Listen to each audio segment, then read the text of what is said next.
Today we're going to talk about menopause and skin related changes. I've got my good friend and GP colleague Hannah Healy with me, who's part of the Norfolk Menopause group, who provides menopause and related services in the Norfolk area. Yes, absolutely.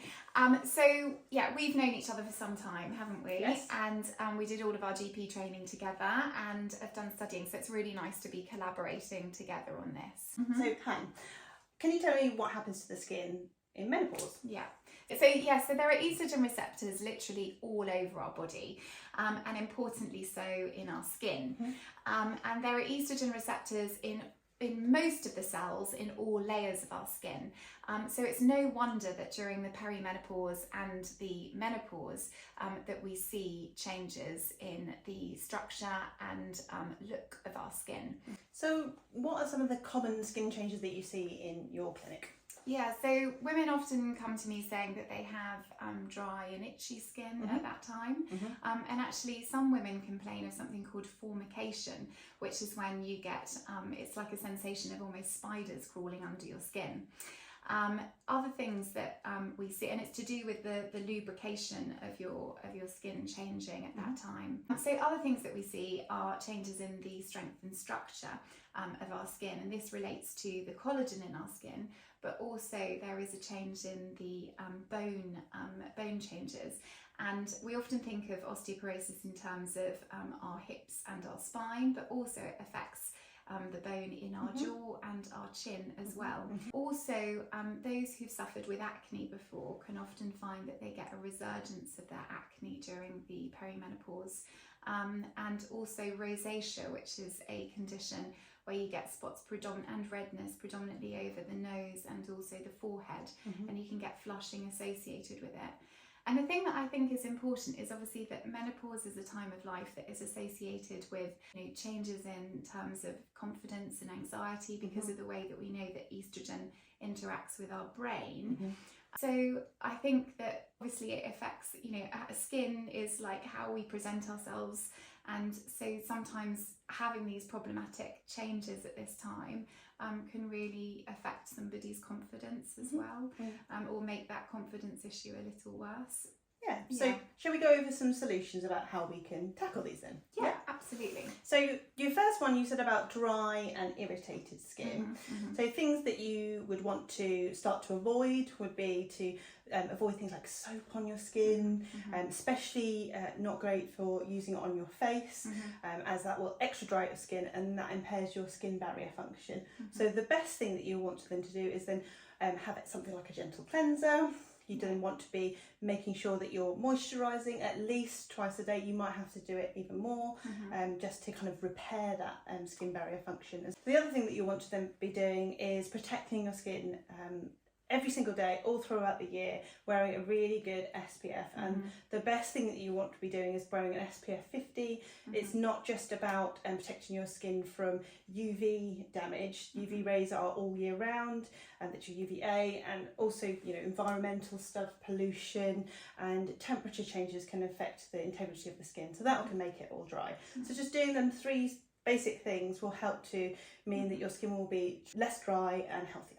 Okay, so then we went on to talk about the strength and integrity of the skin, didn't we? And you mentioned about collagen, and we know that when we hit the menopause, our collagen reduces dramatically, even up to like 30% reduction. So you can obviously wake up one day and then you can look at yourself and think, oh, maybe I do look a bit older than my peers, and that can affect your self-confidence. So let's go over ways that we can increase our collagen in our skin. So we can start with first skincare. Products like retinol are the best for boosting your collagen in your skin, but there are aesthetic treatments as well out there that can boost your collagen in your skin even more. So things such as microneedling, you can get collagen boosting injections, what to name one, Sunacos. They are injectable treatments, and they will stimulate your skin to renew and make more collagen, which will then make your skin firmer and more supple. But these treatments in skincare should be seen as complementary to how we manage menopause. Yes, so I mean that's where the role of obviously HRT comes in, and obviously HRT shouldn't be used alone just for skin, but we know that it has a really positive impact on building collagen, but also affecting the bone turnover positively. If we leave it too late, then ultimately it can be harder to treat, so that's why it's good to start it earlier when you're getting symptoms of perimenopause. Exactly, because that's another thing that moves on to bone reabsorption in my clinic. I see this quite frequently. Ladies will come to see me and they'll say, you know, I'm looking, say, older, and I talk to them about how you get these bone changes in your face, and your face won't look like you were when you say you were 20s, which, you know, people are sensible, they don't want to look like that, but they just want to look fresher. You know, you will get the squaring off of your chin, so your chin becomes wider, your jawline can then obviously recede, and then things, basically your skin doesn't basically hang as like it used to. So we can replace that with things like dermal filler, and you can tighten and firm your skin with things like radiofrequency microneedling. So I think we went over some other skin related changes, didn't we? And we spoke about adult acne, didn't we? What can happen. And that's because of hormonal changes, isn't it? It is, that can basically become imbalanced. And it's that change, isn't it, in the ratio between the estrogen and testosterone that happen at that time that leads to that flare and sort of hormonal acne and triggers the rosacea. So can being on HRT help that too? Yes, it definitely has a positive influence. If you're steadying those levels of estrogen, then that's going to help with those conditions.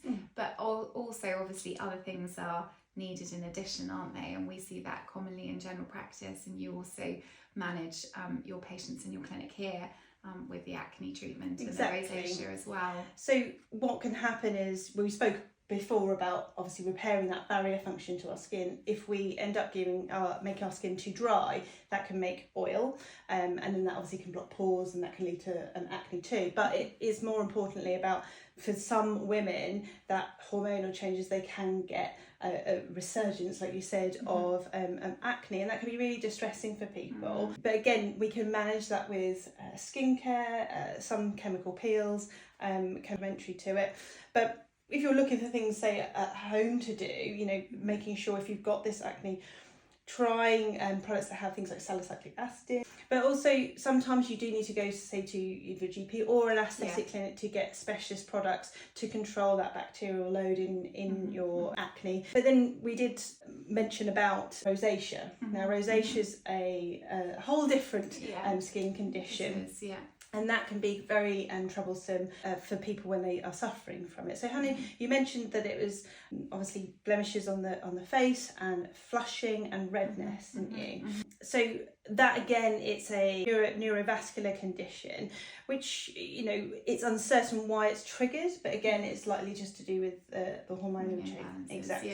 But again, it can be managed with skincare, and I have managed many people in my clinic who have been so self-conscious that they've not wanted to go out with any makeup, and then they've tried to completely turn a corner. So it can be controlled. You can take that control of your skin. And azelaic acid is particularly good, isn't it? It is.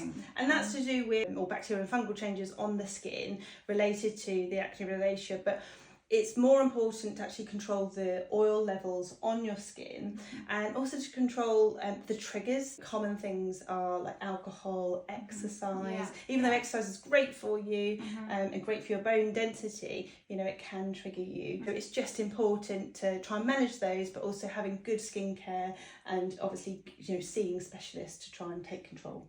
So to summarise, there are many skin problems that we see as a result of the hormone imbalance at the time of the perimenopause and the menopause. And HRT can help with these, but it's also important to recognise that there are other treatments as well that can be used standalone or in conjunction with HRT. Exactly. If you want to get in contact with any of the clinics, the information will be in the caption. Hope you enjoyed it.